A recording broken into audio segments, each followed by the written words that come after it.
नमस्कार दोस्तों, चलिए जानते हैं उत्तर प्रदेश की फटाफट 50 बड़ी खबरों को सिर्फ 10 मिनट में। लेकिन उससे पहले आप यह वीडियो किस जगह से देख रहे हैं हमें कमेंट में जरूर बताएं। यूपी में दोपहिया वाहनों के लिए नया नियम लागू हुआ है। सीएम योगी ने जनता से अपील की है कि सड़क सुरक्षा के लिए हेलमेट अनिवार्य रूप से पहने। नियम का उल्लंघन करने पर जुर्माना भी लगाया जाएगा। यह कदम दुर्घटनाओं और गंभीर चोटों को रोकने के लिए उठाया गया है। गाजियाबाद पुलिस ने 100 से अधिक कारें चुराने वाले बड़े गिरोह का पर्दाफाश किया है। इस कार्रवाई में 7 चोरी की गई गाड़ियां बरामद हुई हैं। पुलिस ने गिरफ्तार आरोपियों से चोरी की गई कारों और अन्य साक्ष्यों की जांच शुरू कर दी। यूपी के कई जिलों में भारी बारिश के कारण स्कूलों में छुट्टी रहेगी। शिक्षा विभाग ने आदेश जारी कर छात्रों और कर्मचारियों की सुरक्षा का ध्यान रखा है। पेरेंट्स और विद्यार्थियों से अपील की गई है कि बारिश के समय यात्रा में सावधानी बरतें। गाजियाबाद में बारिश के बाद सड़कों पर जलभराव ने जनजीवन प्रभावित किया है। नालों की बढ़ती जलधाराओं ने रास्तों को तोड़ दिया, जिससे लोगों को आने जाने में मुश्किलें हो रही हैं। प्रशासन ने पानी हटाने और सड़क सुधार के लिए राहत एवं बचाव कार्य तेज कर दिया है। पंचायत चुनाव से पहले अलीगढ़ में मतदाता सूची में बड़ी गड़बड़ी सामने आई है। एआई जांच में खुलासा हुआ कि सूची में 2,75,000 फर्जी नाम दर्ज थे। चुनाव आयोग और प्रशासन ने मामले की जांच शुरू कर दी है, ताकि वोटिंग प्रक्रिया में पारदर्शिता और सही निर्वाचन सुनिश्चित किया जा सके। उत्तर प्रदेश में भारी बारिश से जनजीवन प्रभावित है। कई जिलों में स्कूल कॉलेज बंद कर दिए गए हैं। मौसम विभाग ने 22 जनपदों में अलर्ट जारी किया है। लगातार बारिश से तापमान गिर गया है और लोगों को ठंड का एहसास होने लगा है। प्रशासन ने सतर्क रहने की अपील की है। उत्तर प्रदेश में सोसाइटी और ट्रस्ट पंजीकरण नियमों में बदलाव होने जा रहा है। योगी सरकार नया कानून लाने की तैयारी में है। इससे पारदर्शिता बढ़ेगी और फर्जी संस्थाओं पर रोक लगेगी। नई व्यवस्था के तहत पंजीकरण प्रक्रिया सरल व डिजिटल होगी, जिससे समय और संसाधन की बचत होगी। सीएम आवास योजना के तहत यूपी सरकार ने 1 लाख पक्के मकान बनाने के लिए 400 करोड़ रुपए मंजूर किए हैं। इसके साथ ही निराश्रित महिलाओं की आयु सीमा में बदलाव किया गया है, ताकि अधिक महिलाओं को योजना का लाभ मिल सके। योजना का लक्ष्य गरीबों को आवास उपलब्ध कराना है। उत्तर प्रदेश में करीब 9,000 प्राइमरी शिक्षकों का समायोजन रद्द करने की तैयारी है। इसके साथ ही लंबे समय से अटके पदोन्नति के रास्ते साफ हो गए हैं। यह फैसला शिक्षकों की नियुक्ति और पदोन्नति प्रक्रिया को पारदर्शी बनाने के उद्देश्य से लिया जा रहा है।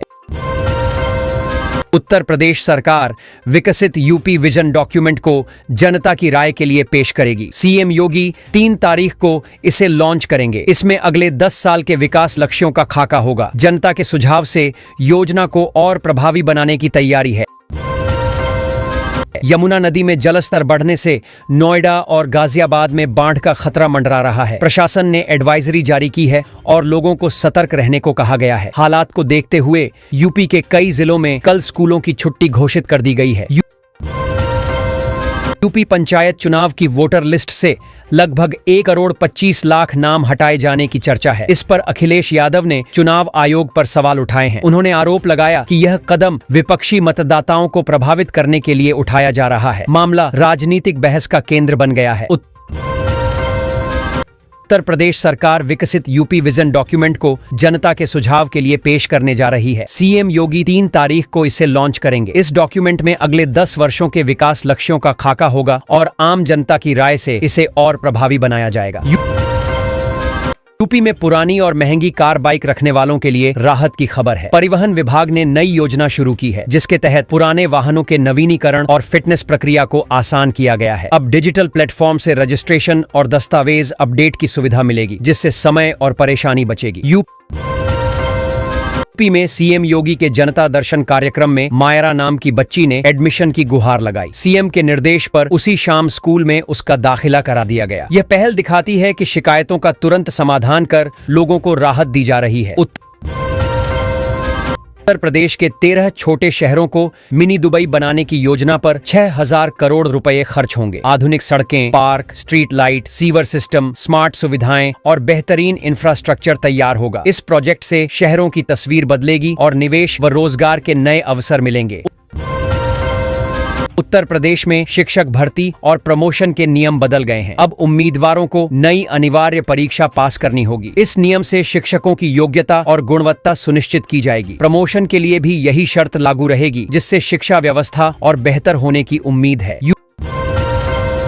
यूपी के बलिया जिले में गंगा नदी के तेज कटान से हालात बिगड़ गए हैं। पिछले 24 घंटे में 24 घर नदी में समा गए। प्रभावित परिवारों को सुरक्षित स्थानों पर शिफ्ट किया जा रहा है। प्रशासन अलर्ट पर है, लेकिन लगातार कटान से लोगों में दहशत बनी हुई है। नई रिपोर्ट के मुताबिक यूपी कर्मचारियों की सैलरी में बड़ा इजाफा होने जा रहा है। नए वेतनमान में वेतन 3 गुना तक बढ़ सकता है। इससे सरकारी कर्मचारियों को बड़ी राहत मिलेगी। सरकार जल्द इस पर अंतिम फैसला लेगी, जिससे लाखों कर्मचारियों को फायदा मिलेगा।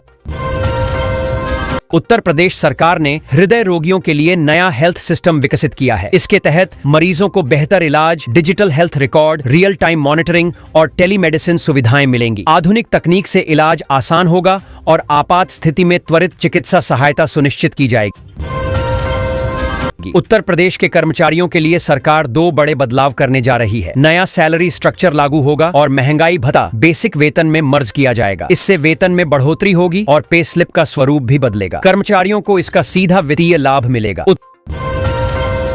उत्तर प्रदेश सरकार ने महिलाओं के लिए बड़ा तोहफा दिया है। अब महिलाओं को घर खरीदने पर विशेष सब्सिडी और रजिस्ट्रेशन शुल्क में छूट मिलेगी। योजना का उद्देश्य महिलाओं को संपत्ति का मालिकाना हक देकर उन्हें आत्मनिर्भर बनाना है। इससे लाखों महिलाओं का अपना घर होने का सपना साकार होगा।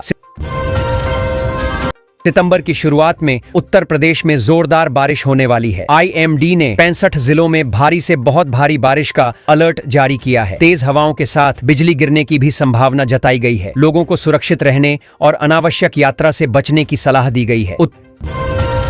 उत्तर प्रदेश में सोने के दाम में 1255 रुपये की बड़ी बढ़त दर्ज हुई है। 10 ग्राम सोना अब नई ऊंचाई पर पहुंच गया है। विशेषज्ञों का अनुमान है कि दिवाली तक कीमतें और बढ़ सकती हैं, जिससे यह निवेशकों के लिए फायदेमंद लेकिन खरीदारों के लिए महंगा सौदा साबित होगा। उत्तर प्रदेश सरकार ने संपत्ति बंटवारे के नियमों में बदलाव किया है। अब ऑनलाइन पोर्टल के जरिए पारिवारिक बंटवारा करना आसान होगा। आवेदन डिजिटल तरीके से स्वीकार होंगे और विवाद की स्थिति में तेज निपटारा किया जाएगा। इस कदम से पारदर्शिता बढ़ेगी और लोगों को लंबी कानूनी प्रक्रिया से राहत मिलेगी। उत्तर प्रदेश में अब बिना हेलमेट बाइक चलाना महंगा पड़ेगा। योगी सरकार ने नया नियम लागू किया है, जिसके तहत हेलमेट न पहनने वाले वाहन चालकों पर कड़ी कार्रवाई की जाएगी। पुलिस तुरंत चालान काटेगी और सुरक्षा नियमों का उल्लंघन करने वालों को भारी जुर्माना और कानूनी कार्रवाई का सामना करना होगा।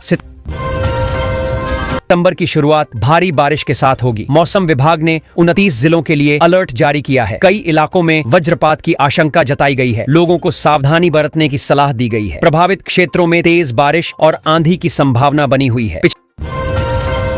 पिछले 10 महीनों में उत्तर प्रदेश में 13 लाख से अधिक निर्धन परिवार जीरो पॉवर्टी योजना से जुड़े हैं। इनमें से 3,72,000 परिवारों को लाभ मिला है। इस योजना का उद्देश्य गरीबों को आर्थिक रूप से सशक्त बनाना और गरीबी रेखा से बाहर लाना है।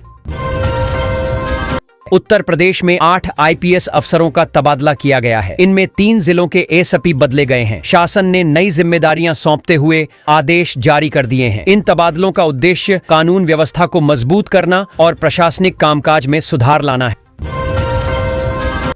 उत्तर प्रदेश के एक जिले में 2 दिन तक स्कूल और कॉलेज बंद रहेंगे। DM ने 12वीं तक की कक्षाओं की छुट्टी की घोषणा की है। यह फैसला खराब मौसम और सुरक्षा कारणों से लिया गया है। छात्रों और अभिभावकों को सतर्क रहने की सलाह दी गई है। गंगा का जलस्तर लगातार बढ़ने से बाढ़ का खतरा बढ़ गया है। वज्रपात से हाहाकार मच गया, जिसमें 4 लोगों की मौत हो गई और 9 लोग झुलस गए। प्रशासन ने प्रभावित क्षेत्रों में अलर्ट जारी किया है और लोगों को सुरक्षित स्थानों पर जाने की अपील की है। पंचायत चुनाव की मतदाता सूची में दर्ज फर्जी नामों की जांच शुरू हो गई है। 1 करोड़ से अधिक संदिग्ध प्रविष्टियां मिली हैं। आयोग इन नामों का सत्यापन कर रहा है ताकि मतदाता सूची को शुद्ध किया जा सके। इसका उद्देश्य पारदर्शी और निष्पक्ष चुनाव सुनिश्चित करना है। उत्तर प्रदेश में अब सोलर पैनल लगवाना पूरी तरह फ्री होगा। सरकार ने आवेदन और पंजीयन शुल्क खत्म कर दिया है। इससे लोगों को सस्ती और स्वच्छ ऊर्जा अपनाने में मदद मिलेगी। योजना का उद्देश्य बिजली बिल कम करना और नवीकरणीय ऊर्जा को बढ़ावा देना है। है। उत्तर प्रदेश में निवेश बढ़ाने के लिए China+1 रणनीति पर काम शुरू हुआ है। सरकार 200 विदेशी कंपनियों पर फोकस कर रही है ताकि वे राज्य में उद्योग स्थापित करें। इसका लक्ष्य रोजगार सृजन, औद्योगिक विकास और वैश्विक निवेश आकर्षित करना है। यूपी के एक जिले में कल भारी बारिश का अलर्ट जारी किया गया है। लगातार हो रही बारिश से कई इलाकों में जलभराव की स्थिति बन गई है। मंत्री केपी मलिक भी जलभराव में फंस गए। प्रशासन ने लोगों से सतर्क रहने और सुरक्षित स्थानों पर रहने की अपील की है। यूपी में दीपावली के बाद सनातन संघ सम्मेलन आयोजित होगा। इस कार्यक्रम में कई राज्यों के मुख्यमंत्री और राज्यपाल शामिल होंगे। सम्मेलन की अगुवाई मुख्यमंत्री योगी आदित्यनाथ करेंगे। आयोजन का उद्देश्य सांस्कृतिक मूल्यों के संरक्षण और सनातन परंपराओं को बढ़ावा देना बताया जा रहा है। गाजियाबाद में देश की पहली ड्रोन परीक्षण प्रयोगशाला तैयार हो गई है। यहां 10 सितंबर से ड्रोन के परीक्षण शुरू होंगे। इस लैब में आधुनिक तकनीक से ड्रोन की जांच और प्रमाणन किया जाएगा। इसका उद्देश्य ड्रोन तकनीक को बढ़ावा देना और सुरक्षा मानकों को सुनिश्चित करना है। उत्तर प्रदेश में बाढ़ से हालात बिगड़ते जा रहे हैं। गंगा का जल स्तर बढ़ने से एक जिले में पिछले 24 घंटे में 18 मकान नदी में बह गए। लगातार कटान से ग्रामीणों में दहशत है और लोग सुरक्षित स्थानों की ओर पलायन कर रहे हैं। प्रशासन राहत बचाव कार्य में जुटा है। उत्तर प्रदेश सरकार ने बड़ा फैसला लिया है। अब प्रदेश में सोलर पैनल लगवाने पर कोई आवेदन या पंजीयन शुल्क नहीं देना होगा। यह सुविधा पूरी तरह फ्री होगी। सरकार का उद्देश्य नवीकरणीय ऊर्जा को बढ़ावा देना और बिजली बिल में राहत देना है। इससे लाखों उपभोक्ताओं को सीधा लाभ मिलेगा। उत्तर प्रदेश में अगले 3 दिन मौसम बदला रहेगा। कई जिलों में चमक गरज के साथ झमाझम बारिश होने की संभावना है। मौसम विभाग ने येलो अलर्ट जारी किया है और लोगों को सावधानी बरतने की सलाह दी है। लगातार बारिश से निचले इलाकों में जलभराव और आवागमन में दिक्कतें हो सकती हैं। उत्तर प्रदेश में बड़ा फैसला आया है। कन्नौज, सहारनपुर समेत कई मेडिकल कॉलेजों में नीट के जरिए हुए दाखिले रद्द कर दिए गए हैं। हाईकोर्ट ने इस मामले में जारी शासनादेश को निरस्त कर दिया। अब नए सिरे से प्रक्रिया अपनाई जाएगी। इससे प्रभावित छात्रों में अफरा तफरी मची हुई है। वाराणसी में गंगा का जलस्तर घटने लगा है, जिससे राहत के आसार हैं। वहीं कानपुर, प्रयागराज और मथुरा में बाढ़ का कहर जारी है। इन जिलों के कई निचले इलाकों में पानी भर गया है और जनजीवन प्रभावित है। प्रशासन राहत और बचाव कार्य में तेजी ला रहा है। लोगों को सुरक्षित स्थानों पर पहुंचाया जा रहा है। उत्तर प्रदेश में मतदाता सूची का AI आधारित सत्यापन शुरू हो गया है। जांच में बड़े पैमाने पर डुप्लीकेट और फर्जी नाम पकड़े गए हैं। अनुमान है कि इस प्रक्रिया के बाद करीब 1.25 करोड़ मतदाता कम हो जाएंगे। चुनाव आयोग ने साफ किया कि पारदर्शिता बढ़ाने और फर्जीवाड़ा रोकने के लिए यह कदम उठाया गया है। नीट यूजी में बड़े फर्जीवाड़े का खुलासा हुआ है। कुछ छात्रों ने फर्जी प्रमाण पत्र लगाकर मेडिकल कॉलेजों में दाखिला लिया था। जांच में गड़बड़ी सामने आने के बाद कई छात्रों के प्रवेश रद्द कर दिए गए हैं। अधिकारियों ने मामले की पड़ताल शुरू कर दी है और दोषियों पर सख्त कार्रवाई की तैयारी है। उत्तर प्रदेश में सितंबर महीने में बिजली उपभोक्ताओं को झटका लगने वाला है। शहर से लेकर गांव तक बिजली के बिल में भारी बढ़ोतरी की संभावना है। बढ़ती खपत और ईंधन लागत समायोजन शुल्क के कारण यह महंगाई आएगी। उपभोक्ता पहले से तैयारी कर लें, क्योंकि बिल पिछले महीनों की तुलना में कहीं ज्यादा हो सकता है। वाराणसी में पहली बार सीएम योगी आदित्यनाथ ने जनता दर्शन किया। वे खुद एक एक फरियादी के पास पहुंचे, समस्याएं सुनी और अधिकारियों को त्वरित कार्रवाई के निर्देश दिए। सीएम ने आश्वासन दिया कि किसी की भी समस्या अनसुनी नहीं जाएगी। इस दौरान सुरक्षा और व्यवस्था के पुख्ता इंतजाम किए गए थे। उत्तर प्रदेश के सीतापुर में बाघ की दहशत से लोगों की जिंदगी थम गई है। ग्रामीणों में डर का माहौल है। बच्चे स्कूल नहीं जा पा रहे और लोग रथजगा कर रहे हैं। वन विभाग की कार्रवाई धीमी होने से नाराजगी बढ़ी है। बाघ की तलाश और पकड़ने के लिए टीमें तैनात की गई हैं। उत्तर प्रदेश के निजी मेडिकल कॉलेजों पर मनमानी फीस वसूलने के आरोप लगे हैं। छात्रों और अभिभावकों ने शिकायत करते हुए सीएम योगी से गुहार लगाई है। उनका कहना है कि तय मानकों से अधिक फीस ली जा रही है। सरकार ने मामले की जांच कराने और सख्त कार्रवाई करने के संकेत दिए हैं। यूपी में शिक्षा मित्र से नियमित शिक्षक बने कर्मचारियों को पुरानी पेंशन मिलने को लेकर संशय बना हुआ है। 38 जिलों में अब तक आदेश नहीं पहुंचे हैं। सरकार की ओर से इस पर स्पष्ट निर्देश जारी होने का इंतजार है। शिक्षकों में इसे लेकर उत्सुकता और चिंता दोनों है। गाजियाबाद में 19 महीनों के दौरान 142 करोड़ रुपए की ठगी का बड़ा मामला सामने आया है। निवेशकों से रकम वसूली गई, लेकिन अब तक वापसी नहीं हुई। पीड़ित लोग रुपए वापस पाने के लिए लगातार चक्कर काट रहे हैं। पुलिस जांच और कार्रवाई जारी है। नोएडा इंटरनेशनल एयरपोर्ट से उड़ान शुरू करने की तैयारी तेज हो गई है। उद्घाटन के लिए प्रधानमंत्री से समय मांगा गया है। एयरपोर्ट के निर्माण का अधिकांश काम पूरा हो चुका है। इसके शुरू होने से अंतर्राष्ट्रीय कनेक्टिविटी और क्षेत्र में आर्थिक विकास को बड़ा बढ़ावा मिलेगा।